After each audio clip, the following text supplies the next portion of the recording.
अस्सलाम वालेकुम सामीन। 14 शाबान मुअज़्ज़म और 13 फरवरी है। ख़बर का उन्वान है यूसीसी यानी यकसा सिविल कोड को लेकर जमीयत उलमा सुप्रीम कोर्ट पहुंच गई है। जमीयत उलमा ने इस ताल्लुक़ से मशहूर वकील कपिल सिब्बल की खिदमात हासिल की हैं। ये ख़बर आज के रोज़नामा राष्ट्रीय सहारा में शाये हुई है, जो मैं तफसील से पढ़कर सुनाई देता हूँ। उत्तराखंड में यकसा सिविल कोड नाफिज करने के ख़िलाफ़ सदर जमीयत उलमा हिंद मौलाना अरशद मदनी की हिदायत पर जमीयत उलमा हिंद उत्तराखंड ने नैनीताल हाई कोर्ट में आज एक पिटीशन दाखिल की और चीफ जस्टिस के सामने मेंशन भी किया। इत्तला के मुताबिक जमीयत उलमा हिंद की अहम पिटीशन 14 फरवरी 2025 को उत्तराखंड हाई कोर्ट के चीफ जस्टिस के सामने पेश करने के लिए फहरिस्त बंद हो चुकी है, यानी आज पेश होनी है। जमीयत उलमा की तरफ से इस अहम मुकदमे की पैरवी सुप्रीम कोर्ट के सीनियर एडवोकेट कपिल सिब्बल करेंगे।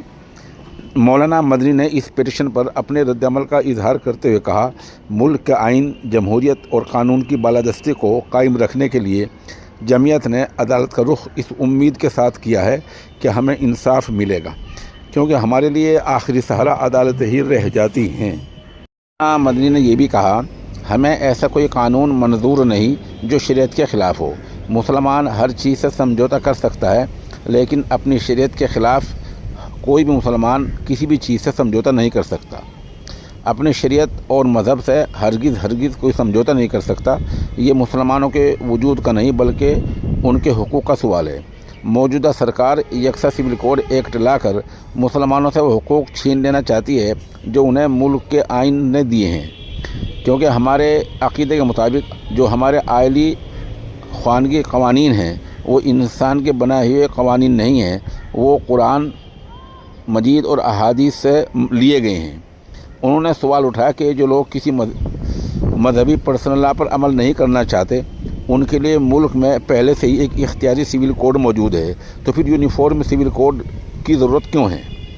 और फिर ये यकसा सिविल कोड का निफाज आइन में शहरियों को दिए गए बुनियादी हुकूक़ से टकराता है।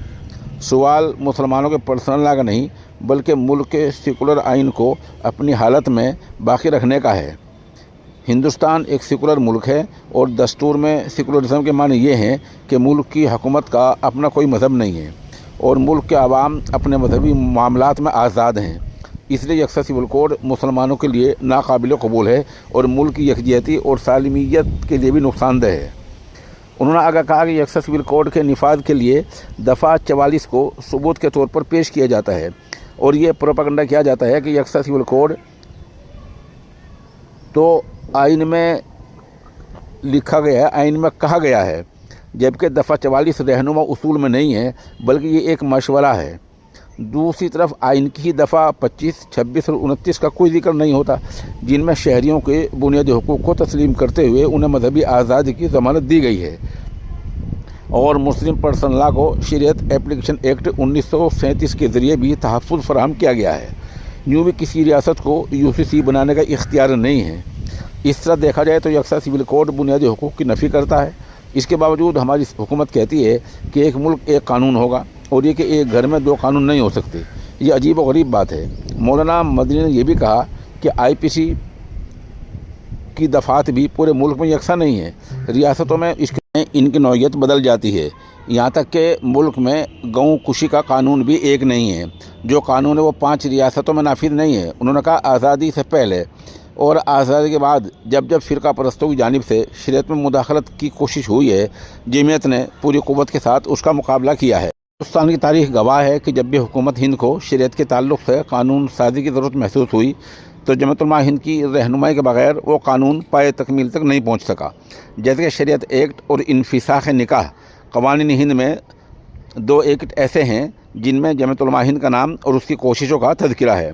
चुनांचे क़वानीन हिंद के रिकॉर्ड में शरीयत बिल के निफाज से मुताल्लिक़ जमीयत उलमा हिंद का इन अल्फाज में ज़िक्र है। शरीयत बिल 1937 से पहले रिवायती क़वानीन राइज थे। उनकी जगह शरीयत बिल के निफाज के सिलसिले में जमीयत उलमा हिंद ने पुरज़ोर मुतालबा किया, जो कि मुसलमानों की वाहिद नुमाइंदा तंजीम है, और जमीयत उलमा हिंद के ही मुतालबे पर शरीयत बिल 1937 पास किया गया। एलानिया अगराज़ व मकासिद اسی طرح 1939 میں انفساخ نکاح بل کے سلسلے میں قوانین ہند میں یہ جملہ موجود ہے۔ جمعیت علماء ہند کی یعنی رائے پر یہ قانون پاس کیا جا رہا ہے۔ مولانا مدنی نے کہا کہ ہندوستان کے دستور میں جمعیت علماء ہند کے سوا کسی دوسری جماعت کا ذکر نہیں ہے۔ جو لوگ دستور میں کہی گئی باتوں کی اہمیت کو نہیں جانتے، آج اپنی طرف سے جو چاہیں تشریح کر جاتے ہیں۔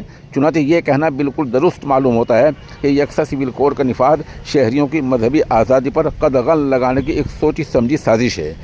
انہوں نے یہ بھی کہا کہ فرقہ پرست طاقتیں نت نئے جذباتی اور مذہبی مسائل کھڑے کر کے ملک کی اقلیتوں بالخصوص مسلمانوں کو مسلسل خوف اور انتشار میں مبتلا رکھنا چاہتی ہیں اور ملک کے آئین کو آگ لگانا چاہتی ہیں، لیکن مسلمانوں کو کسی بھی طرح کے خوف اور انتشار میں مبتلا نہیں ہونا چاہیے۔ ملک میں جب تک انصاف پسند لوگ باقی ہیں، ان کو ساتھ لے کر جمعیت علماء ہند ان طاقتوں کے خلاف اپنی جنگ جاری رکھے گی، جو ملک کے اتحاد اور سالمیت کے لیے نہ صرف ایک بڑا خطرہ ہے بلکہ سماج کو تعصب کی بنیاد پر تقسیم کرنے کے درپے ہیں۔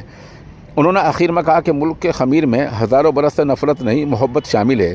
کچھ مدت کے لیے نفرت کو کامیاب ضرور کیا جا سکتا ہے، لیکن ہمیں یقین ہے کہ آخری اور حتمی فتح محبت کی ہونی چاہیے۔ بہرحال جمعیت علماء کا یہ ایک اقدام ہے، تاریخی اقدام ہے، اور بہت سے لوگ اب یہ سوچیں گے اور لکھیں گے اور کہیں گے بھی کہ اس سے فائدہ کیا ہے۔